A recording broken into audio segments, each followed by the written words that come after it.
Yo, what is up, family? Welcome into your review, although kind of late. I've been trying to let it sink in a little bit more before I was able to give a thorough analysis of this movie. But anyway, here is your review of Steven Spielberg's Ready Player One. Before we even get started, I just want to point out that the title of this movie offends me. Marv, what are you going on about now? Because the title only refers to player one. What about player two or player three or even player four? Hell, we even got games that's up to 8 players now. I think this is really discriminating against everyone else that's not player one. That's why I'm offended.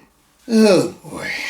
I'm just making my statement that second player matters, damn it. You know what? I'm not even going to go there with you. So anyway, folks, just to point out, I do not share the same sentiments as Marv.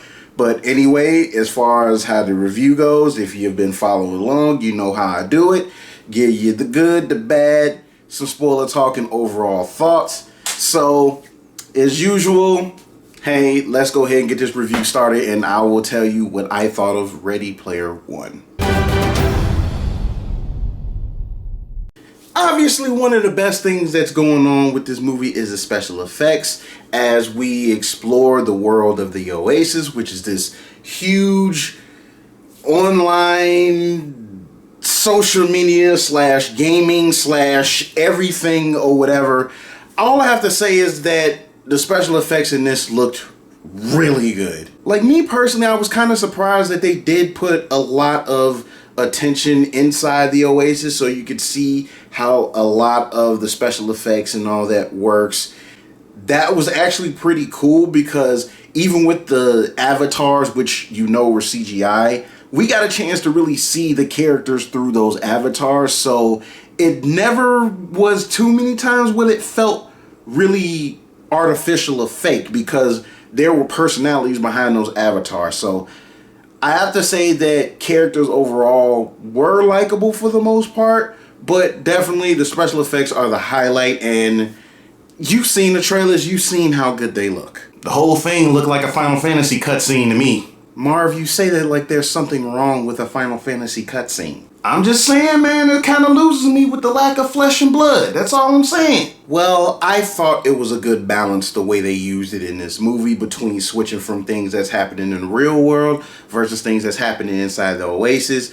Obviously, the things inside of Oasis are the most interesting, which brings me to overall the pop culture references. Now, I've been told that you will probably have to see this movie more than once to catch all of the references that they used in this movie because let me tell you, there were a lot of them. It was to the point where I had a hard time trying to keep up with trying to notice who looked like what type of outfit referenced what and items and stuff like that.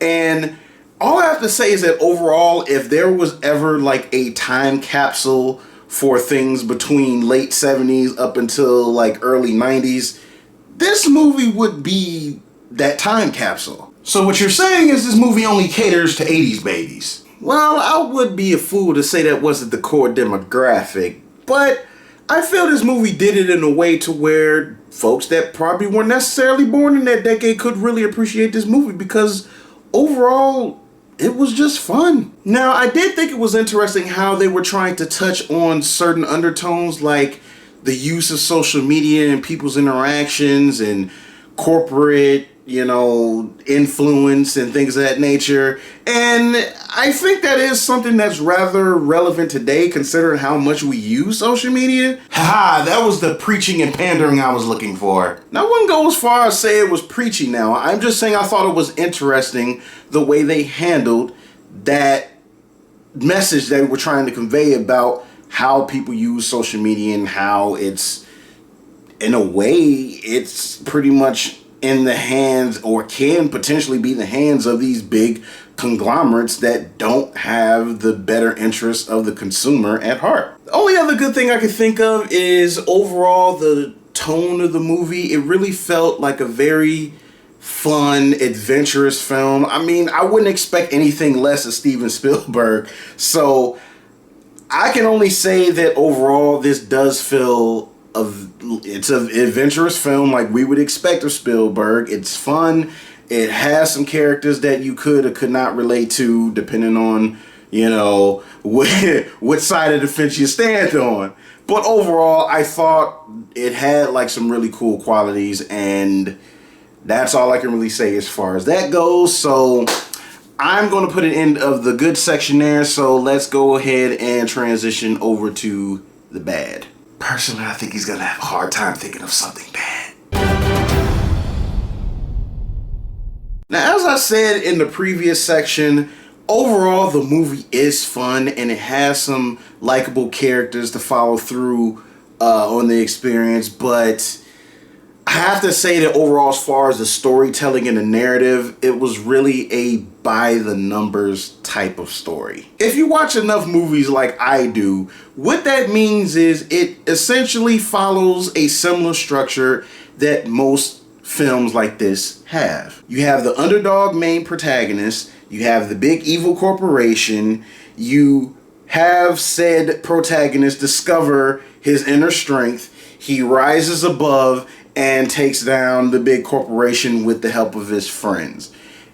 That's something that we've seen time and time again. Oh, come on, FM. You've watched those kinds of movies since the 80s. Don't try to make it seem like that's a bad thing now. I'm not saying this is an all-time terrible thing. I'm just saying that once in a while it'd be nice that these types of movies do change up the narrative a bit. The main character's a teenager, so we know it's going to be that whole teen angst type of deal with trying to discover who he is and the over-reliance of being in his avatar and the Oasis and all that. I mean, okay, I get that we need development for this character, but sometimes I just think it was a little too on the nose, so to speak. Other things that kind of stood out to me, I think, there were some situations in the movie that I feel were glossed over a little too quickly, and I'm not sure if it's because they did it for runtime or maybe they focused on one area too much more than the other, but it just really feels like there were some things, especially with certain situations the characters find themselves in, that they didn't really have enough time to thoroughly deal with it. And it just kind of like they was like, okay, that happened. Let's keep going. You know, FM, people have different ways of coping with situations, you know. What I mean is I understand that people have a way of coping with situations. All I'm just pointing out is the way the story was being told. They got over it pretty quickly, and it's to the point where it's a little unrealistic. Wait, you're expecting realism in a fantasy film? What I'm expecting is a narrative that makes sense, okay? I understand what fantasy is, but I mean, let's not throw logic completely out of the window now. So those are pretty much the things that I had a gripe with in the film. I don't think it makes it completely unbalanced as a whole. I just feel that there were some areas it could have improved on. So, yeah, that's pretty much all I have as far as the bad. He has more. He's just keeping it to himself. Marv, stop lying to the people. So, we're going to go into spoiler territory now. So, as usual, you know what the drill is. I will put the timestamp somewhere in the video. If you don't want it spoiled, then skip to said time that will be displayed to you. So, anyway, let's go ahead and get into this spoiler talk. Let's go. Spoil it. Let's go. So to piggyback off what I was just talking about in the bad, as far as things being glossed over, there was a moment in the movie where the main antagonist essentially gave away his name while he was in Oasis, and that's kind of like something you don't do because there's always someone watching. And what happens is they get his identity, they try to give him an ultimatum because, you know, he's one of the first to get one of the Easter eggs to get like all this money and ownership of the Oasis, and they send explosive drones to where he lived, and he lived with his aunt and her boyfriend, and they pretty much leveled the entire building that they lived in, and they essentially died. And they show the main protagonist like walking like he's in shock, and that's pretty much like how he takes it. It's like, okay, he's a little in shock now, but then it's like afterwards, it's like, okay, he's fine. Let's do this. And I just thought, I don't know, that just felt weird to me. That's the only real narrative-based spoiler that I want to give. As far as other spoilers, I guess it's mostly going to be pop culture reference based that's in here. So some of the things you're going to see Battletoads. Of course, you've seen Overwatch in the trailers. You see, I know the T-Rex from Jurassic Park was in it.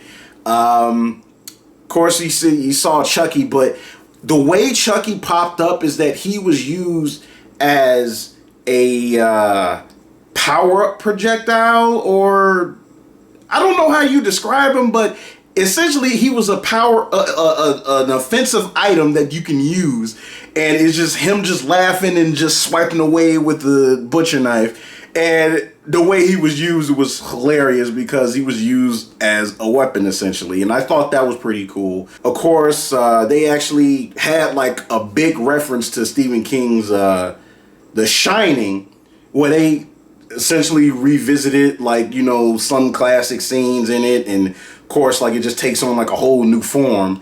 But they have that whole sequence which I thought was pretty cool. Mechagodzilla shows up. That was actually pretty dope. The main antagonist, the main bad guy, I think his name was Sorrento or something like that. It was something very mob bossy or whatever, but he essentially had a power up to use a mech or whatever to wipe out like some of the other players that were rising up against the big company, and he pulled out a Mechagodzilla. And I know like the music, the old school music played when it showed up, and like I thought that was a cool reference. And that was when one of the main good guys, he pulls out his power up, because they have this power up where you can only use any type of mech for 2 minutes, and he's an Asian character. I believe his name was Dido, and shout out to my boy Dido Kuji on Culture Junkies. But anyway, he was the one that pulled out the Mobile Suit Gundam, and when he showed up in the Mobile Suit, I thought that was pretty awesome. That whole sequence at the end with everyone showing up and, you know, battling the bad guys and trying to topple the company and all that or whatever, I thought that was really dope. Oh, they had one of the mad balls. What these were, they were bouncy balls that they sold, and they basically had faces made on them. Like they had like different types of faces. They were either like monsters or something else or whatever, and they just had like a really ugly, angry look on their face. And it just they popped it in there, which I thought was pretty dope. And yeah, that was pretty cool. And the only other thing I think, like as far as references now, the Teenage Mutant Ninja Turtles showed up because there were a few people dressed like Ninja Turtles. But I was disappointed because it was the 2014?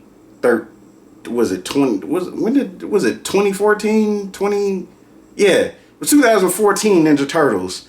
So I was a little disappointed by that. I'm like, y'all couldn't use the old school Turtles like at all. Like, I don't know. I was a little disappointed by that. And last thing about the references, the only other thing I would say that was a little disappointing was, now, okay, this is Warner Brothers, okay? And I would have liked to expected a little bit more. You know, I know they were going to use some DC characters, but I don't know. Like, I think I saw too much Batman, in my opinion. I saw too many of the symbols. Like, I mean, it was a couple people dressed up like him, you know, had like the avatar from the Arkham Knight, and, you know, I saw the Arkham Knight outfit. Harley showed up, of course. Somebody else had like one of the Batman insignias on it, and it's just like, okay, it was disappointing because I know at one point in the movie somebody had the Supergirl avatar from Injustice 2, and the main bad guy, his avatar, his facial features, like, even though it was kind of like more, you know, evil looking, but he essentially had a Clark Kent well, Superman, like, face avatar, because I could tell it was Superman because it was like slick back and the one little curl that came out in the front. You know, classic Superman, right? And I don't know. I expected the big bad to like be, you know, Superman. Like he would be the one to beat, but it never followed through with it. And his thing was Mecha Godzilla. So it was kind of like, yeah, okay. I mean, it's a little disappointing, but all right. I think that's the only thing really worth mentioning overall as far as the references. So anyway, let's go ahead and go to the final thoughts. As a whole, this movie I think was a fun one to watch. It had some good messages. Had some relatable characters, you know, they gave the characters some relatability for the young crowd and whatnot, and, you know, they had something, you know, a little bit of something for the, you know, older audience, younger audience. There's a little something for everybody. So I think overall, it's a really fun movie to watch. It has some flaws. Of course, nothing is perfect. Overall, it was a good popcorn film. Like, this is definitely something that you could definitely go in, have fun with, and, you know, just take a load off. That's all we really need. This coming from the guy that kept saying how he wants more from their movies. Look, Marv, you're not going to be using everything I say against me, okay? I do want more from movies, but I understand that sometimes it's okay to have movies that are just fun, okay? It just would have been nice that in some areas would have been more improved on, but it was still acceptable. That's all I'm saying, buddy. You keep telling yourself that, FM. Well, anyway, so I'm going to give Steven Spielberg's Ready Player One my marvelous score of 7.5 out of 10. As a whole, I feel this movie was good. It was acceptable. It was fun. It did what it needed to do. Some of the flaws were a little bit noticeable, but other than that, you know, I think it did a good job overall. Now, if this was a score specifically about being a nostalgia fest that I already knew this movie would be, it would be probably somewhere about a 9.5. Some of the references could have been better. We could have seen a little bit more, but you know, it is what it is. You know, you got to pay companies to use the rights to these likenesses and all that, and you know, it is what it is. But overall, I say go see the film. It's a fun one. That's all I can really say. But you still wanted it to win an Oscar.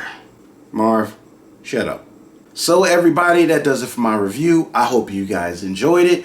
Post your comments down below. Let me know what you thought of the movie, if you've seen it, what your expectations were, if it met your expectations, if it didn't, you know. Again, let's have that dialogue. As usual, go ahead, like, subscribe, all those wonderful things, and I will check with you guys in the next video. Until then, keep following my advice to go nerd, but nerd responsibly. This your boy, Fallen Marvel, and I am Ready Player Marv. Second player matters. Family, we are out. Later.